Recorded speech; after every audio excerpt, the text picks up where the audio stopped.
this is the homework explanation for homework 8 for kinetics. The problem I probably understood the most was problem 8.2, because it was pretty straightforward because you didn't really need any mole balances. You could use them, as I tried to use it here. I just did not comprehend as I was working through it. I was like, maybe not. Maybe I could do it a different way. And so that's what I ended up doing. I didn't actually end up needing too many mole balances. So you just use all your variables, or not your constants, pretty much, plug them in up here. And then for part A, we had to get fractional conversion. So we had to solve for our tau, and that was CA naught over FA naught, which in turn would then help us to get our fractional conversion.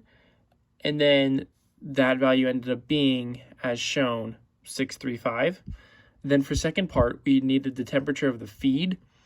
And for this, we needed FA naught, which is still up here in our, sorry, we were solving for FA naught. That was using the constant that we had. And then as you work through it, you're able to use or solve for different temperatures using your delta H of reaction, and then doing the correction factor, or not correction factor, but dividing by your specific inlet feeds times their specific heats. And then that would in turn give you the temperature of the feed, which was 379. The problem I probably understood the least was problem 8.1. I was able to figure it out in the end, but what struggles for me is the parts when you switch from a CSTR to a PFR.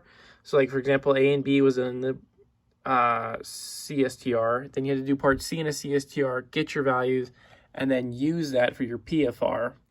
And switching between that and understanding that is a little complicated and still like strange to me. And then part D, you had to go back to a CSTR again.